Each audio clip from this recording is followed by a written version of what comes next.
1.2 शुरू करते हैं, ठीक है बेटा। 1.1 में जो अपने प्रश्न रह गए थे एक दो, वो आप कर लेना, अगर समझ में नहीं आए तो आप पूछ लेना, ठीक है। 1.2 शुरू करते हैं। और आपको कल बताया था कि समुच्चय के प्रकार परिमित और एक होता है अपरिमित।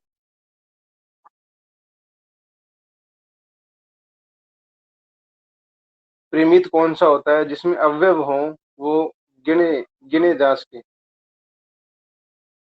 जो अवयव हैं, जो संख्या आएंगी ना समुच्चय के अंदर, उनको हम गिन सकें, काउंट कर सकें।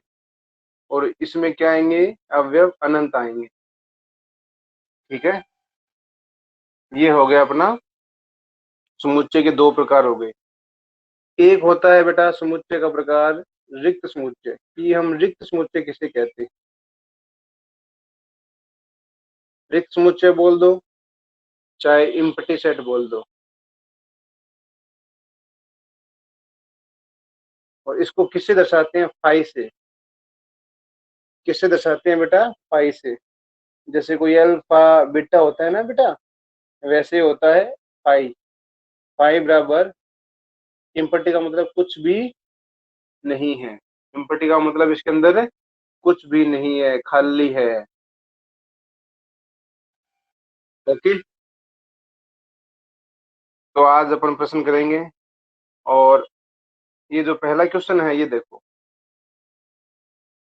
पहला क्वेश्चन क्या बोल रहा है।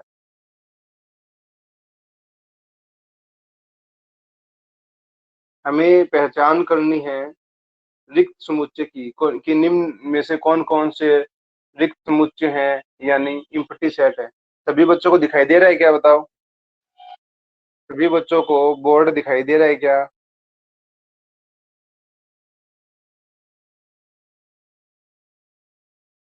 पहला क्वेश्चन।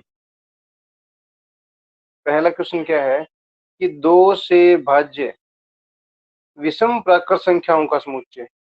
हमें पहचान करनी है कि कौन सा फाई है जिसमें कोई भी मान नहीं आए।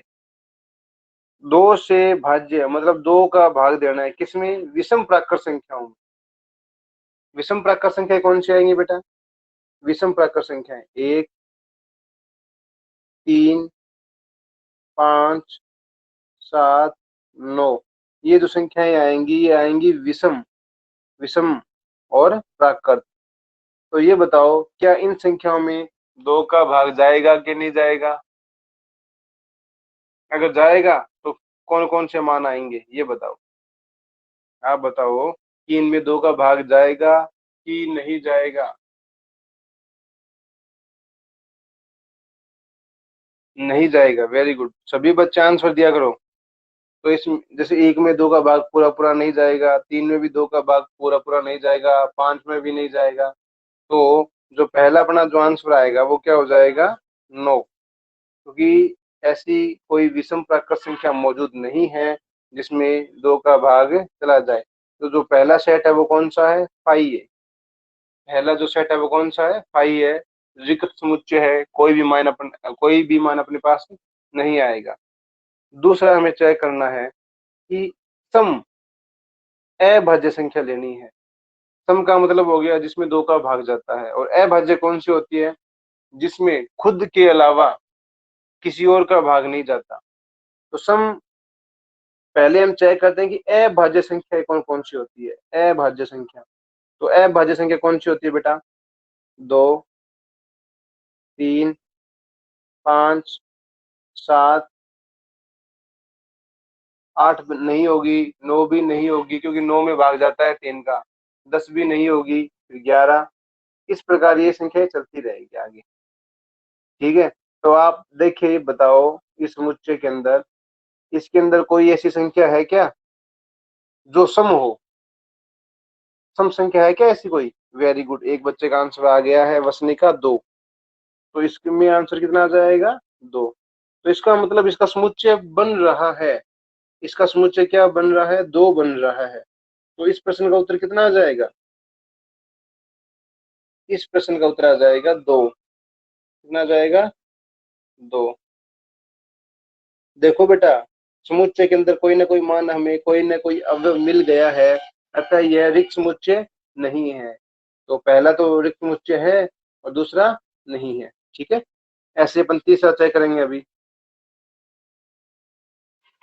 क्वेश्चन नंबर 3 में क्या है, एक प्राकृत संख्या लेनी है अपन को, और जो क्या हो, 5 से तो छोटी हो। ये निशान किसका होता है, छोटे का। तो हमें एक्स क्या लेनी है, जो 5 से तो छोटी हो और 7 से बड़ी हो। ठीक है बेटा, देखो ये निशान किसका होता है, छोटे का। मतलब 5 से छोटे संख्या लेनी है अपन को और 7 से बड़ी लेनी है। तो ऐसी कोई संख्या बताओ जो 5 से तो छोटी हो और 7 से बड़ी हो।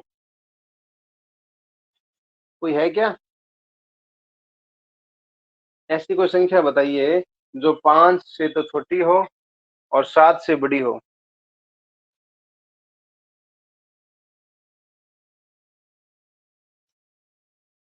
ऐसी कोई संख्या मौजूद ही नहीं होती।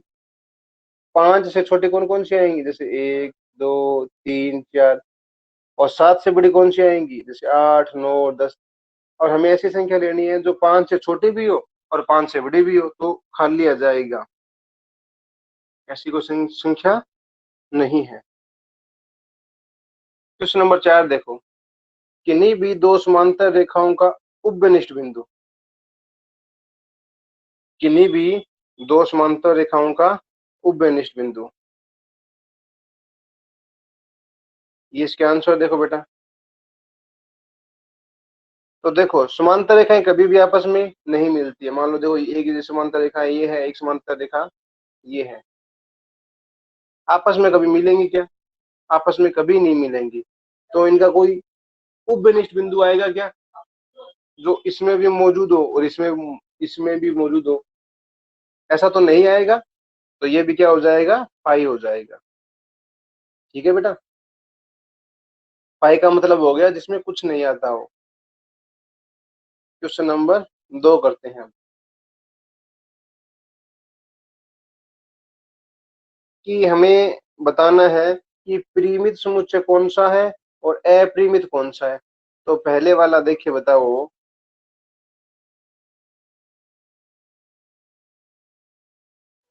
आपको परिमित और अपरिमित का बताना है। तो आप पहले वाला देखिए, बताओ। वर्ष के जो महीने होते हैं, वर्ष के महीनों के जो नाम होते हैं, तो ये समुच्चय जो बनेगा वो परिमित बनेगा या अपरिमित बनेगा।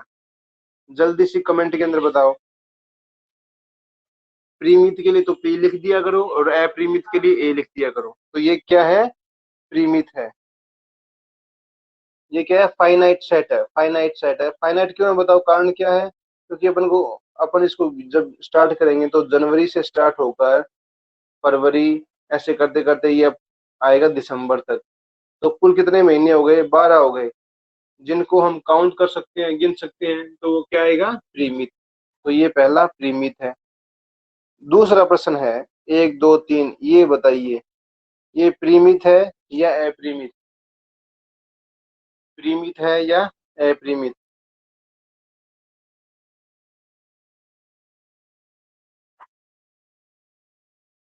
ये तो दूसरे वाला है, प्रीमित है या अप्रीमित। वेरी गुड, ये अप्रीमित है। क्योंकि ये क्या हो गया, ये हो गया आपका प्राकृत संख्या है।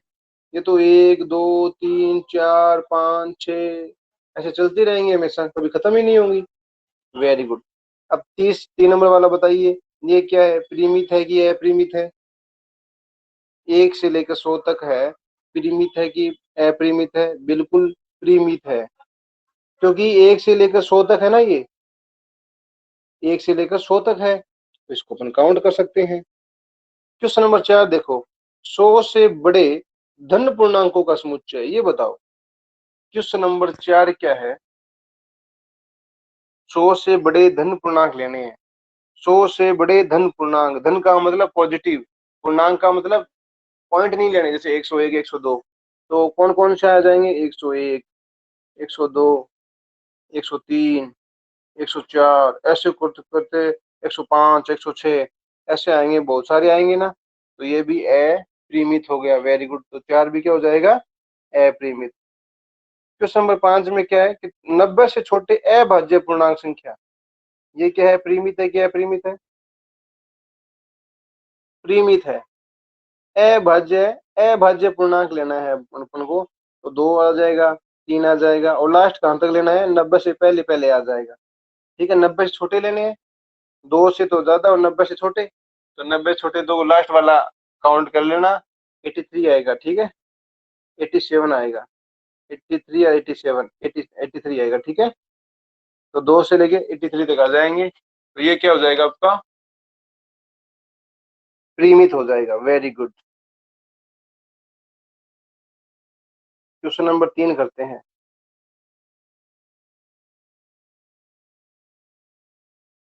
क्वेश्चन नंबर 3 क्या है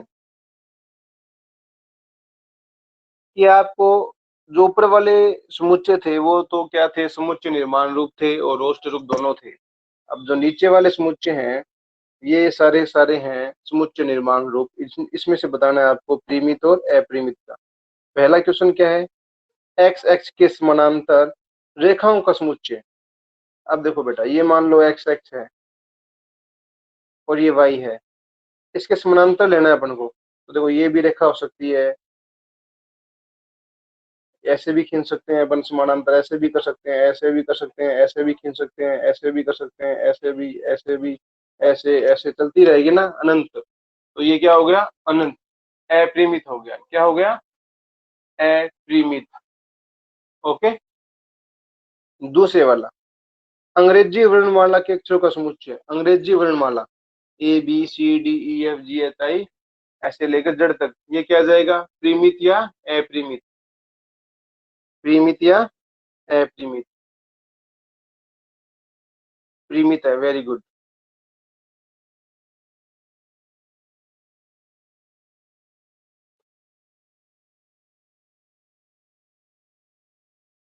नेक्स्ट प्रश्न क्या है बेटा, उन संख्याओं का समुच्चय जो 5 के गुणज है। 5 के गुणज है मतलब जिसमें अपन भाग दें तो 5 का भाग पूरा पूरा जाएगा। 5 के गुणज कौन से होंगे, 5, 10, 15, 20, 25, 30, 35, 40, 45, 50, 55, 60, 65, 70, 75, 80, 85, 90, 95, 100, 105, ऐसे चलता रहेगा। तो बताओ, परिमित है या अपरिमित है। गुणज का मतलब हो गया जिसमें 5 का भाग जाता है। ठीक है, तो ये अपरिमित हो गया। पृथ्वी पर रहने वाले जानवरों का समुच्चय। अब पृथ्वी पर कितने जानवर रहते हैं, अनंत है, वो तो इन्फिनिटी है, कौन गिने उनको। तो यह भी अपरिमित हो गया, अपरिमित होगा, परिमित नहीं होगा। ठीक है, अच्छा वैसे सॉरी, हाँ ये जो चौथा प्रश्न है ना, वैसे परिमित है, क्योंकि है तो फिक्स, अनंत तो नहीं है। ये जो ये चौथा प्रश्न है ना, चौथा जो प्रश्न है, पृथ्वी पर रहने वाले जानवरों का समुच्चय है, ये वैसे तो परिमित है। परिमित का मतलब हो गया पृथ्वी पर है, वो तो है तो फिक्स ही। हाँ, गिनने में टाइम ज्यादा लग सकता है, लेकिन पृथ्वी पर है तो फिक्स ही। सभी अपने गांव गांव के जानवर गिनने लग जाएं, सभी को बोल दे अपने गांव गांव के जानवर गिनो, तो काउंट तो कर सकते हैं ना सारी पूरी वर्ल्ड मिलके। तो ये जो क्या है, परिमित होगा। जो चौथा प्रश्न है वो क्या होगा, परिमित होगा। ठीक है, मूल बिंदु से होकर जाने वाले वृत्तों का समुच्चय। मूल बिंदु से, जैसे आपका ये मूल बिंदु है,